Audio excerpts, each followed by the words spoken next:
Washington is the king of infomercials. His genius marketing of products have amassed billions of dollars in sales.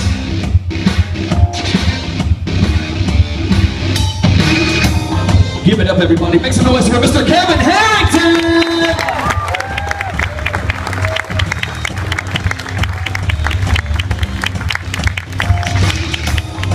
Paul Johan, co-founder of Ballast Point Ventures, has helped companies raise over $2 billion of debt and equity capital and advised clients in mergers and acquisitions totaling over $1 billion.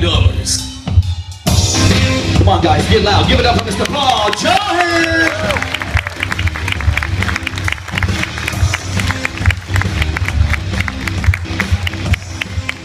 Scott Miller is co-founder of Lovett Miller & Company, a leading venture capital firm. Companies financed by him and his business partner have realized over $8 billion in shareholder value. Everybody put your hands together. Come on, make some noise. Mr. Scott Miller, everyone.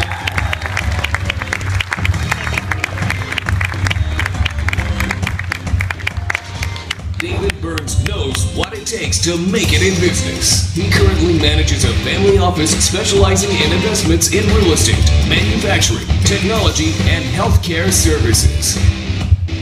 Give it up for my man, David Burns, everybody.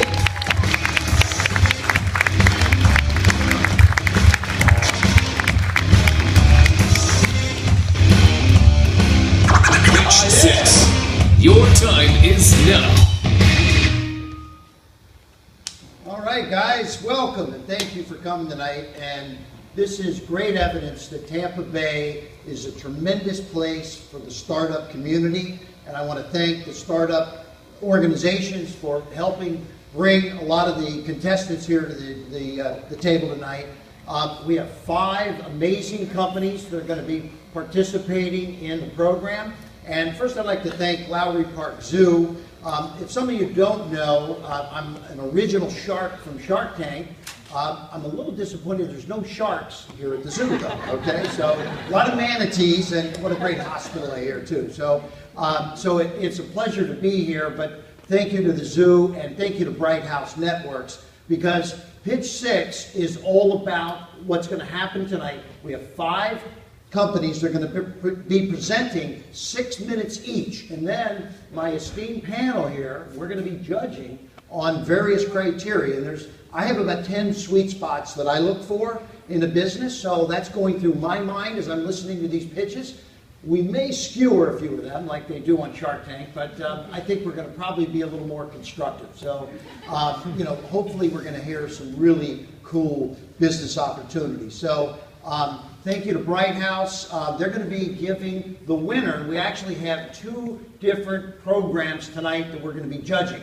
One is the People's Choice Awards, and hopefully you'll all be able to download the app that we're going to be voting with tonight. It's the Exmo app. I've already downloaded it myself, and this is the People's Choice Award. This award will be given this evening, and then the other award is $5,000 in cash and up to $30,000 in advertising from the Bright House Network. So, hey, that's a lot of money and a lot of exciting advertising budget. So let's give all these guys a round of applause before they come out. So come on, guys, let's hear it for all people. Okay, thank you. And my buddy over there, DJ, we hang out at the Rays games all the time. So come on, let's introduce our first one. I'm ready to get the party started. I need some energy, guys. Come on, put your hands together. Welcome your very first contestant. Give it up for Aspire EDU!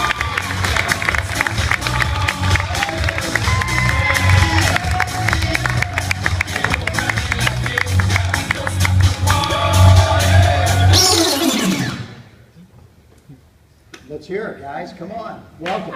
Thank you. Hello, my name is Kimberly Munzo, and I am the Dropout Detective. What you are going to hear in the next 6 minutes is going to help someone that you know to get a college degree. I'm the founder of Aspire EDU, a software company that provides education analytic solutions to colleges around the world.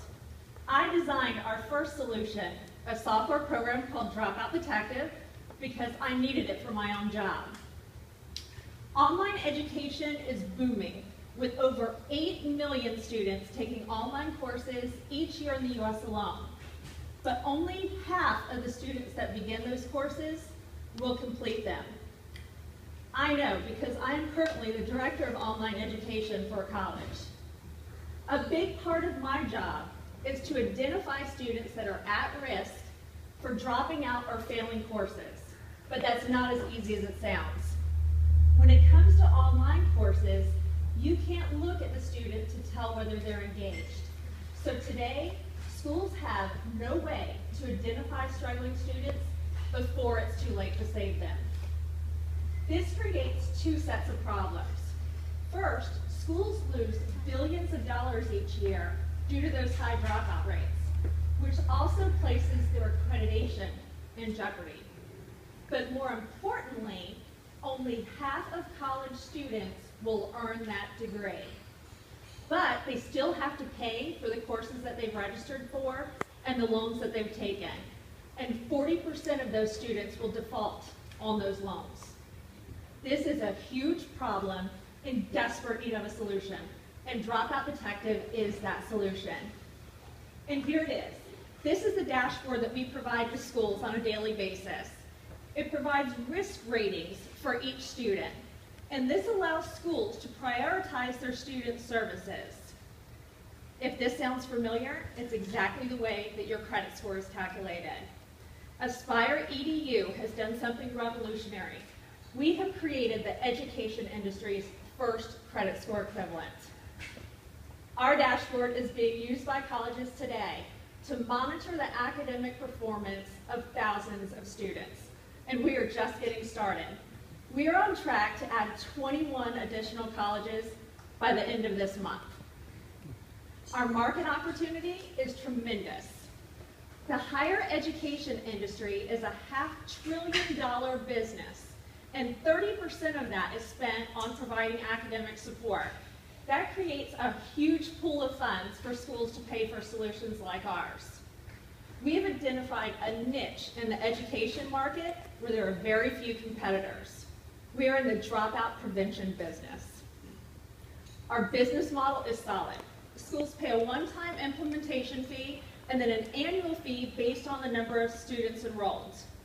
Our solution is in production and we have paying customers, so our incremental cost structure is very favorable.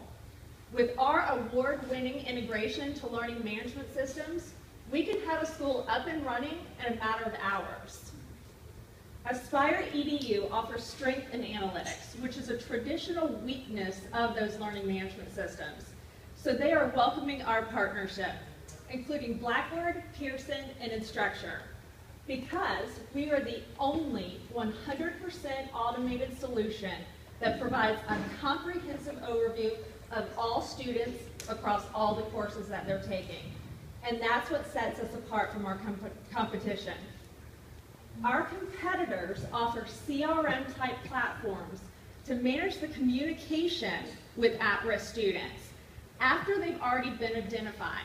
But our competitors are not helping in the actual identification of those students.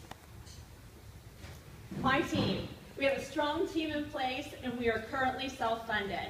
My team is made up of an expert in online education, a technology wizard with 18 years experience in software development at companies like IBM, and our sales superstar with 14 years experience in selling software for Fortune 500 companies.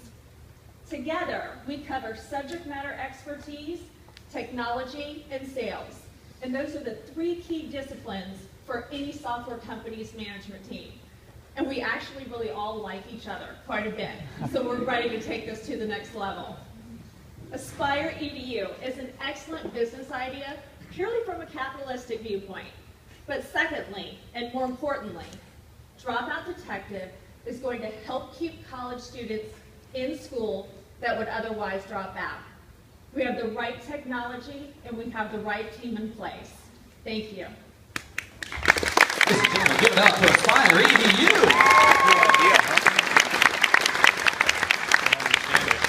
You better like him. Isn't that your husband? Yes.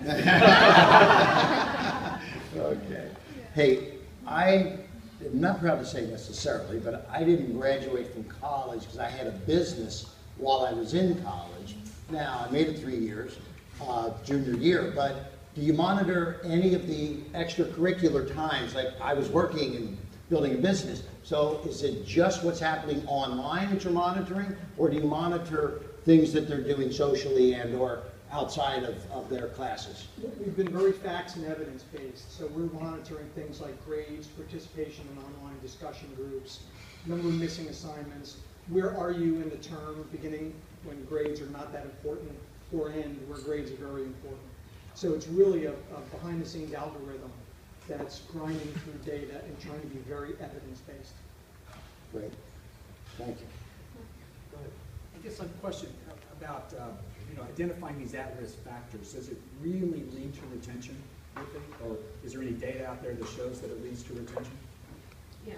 Oh, absolutely. I mean, we're monitoring, as I just mentioned, a lot of the things that, from a common sense standpoint, you would know leads to a student that's in danger of dropping out. And what we're finding is that schools are grinding through reports looking for last date of attendance or what are the grades looking at. We've taken all that and put it together, and we've made a decision in that risk rating. The real key is the school being able to get on the phone and reach out to that student. The outreach is critical. Identifying it is one thing, the outreach is another. And our customers really have become our biggest fans and advocates. Actually, they do the majority of our marketing today, which we hope will change following tonight. But our customers will do webinars with our statewide consortium talking about their increase in retention and what the use of Dropout Detective has meant to their institutions. How do you price your product, and how does that compare to what the school is typically invested in an LMS system? We price on the same methodology as an LMS, so we charge a $2,500 one-time implementation fee, and then generally $5 to $7.50 per student per year, based on the number of students we're monitoring. And how is that equated as a percentage-wise? Is that 5% of what you spend on the LMS, or 25%? It's probably more like 25%, but we've tried to disconnect linking us to the LMS, although that's where we get our data. We do something totally different.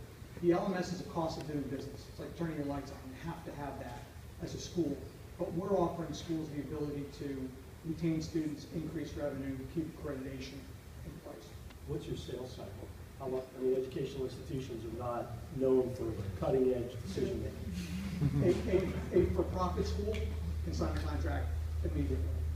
We're in the process of grinding through an approval process right now with the state of Texas for a 6-school consortium.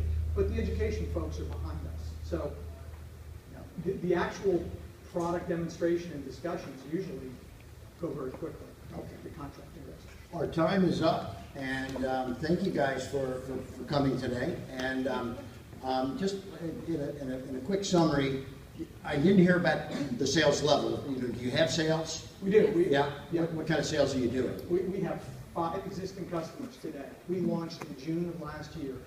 We have 5 existing clients. And they're all continuing in a continual basis? Annual renewal. Yeah. Okay, great. 1 year. So your time is up, but you guys did a great job. Thanks for coming.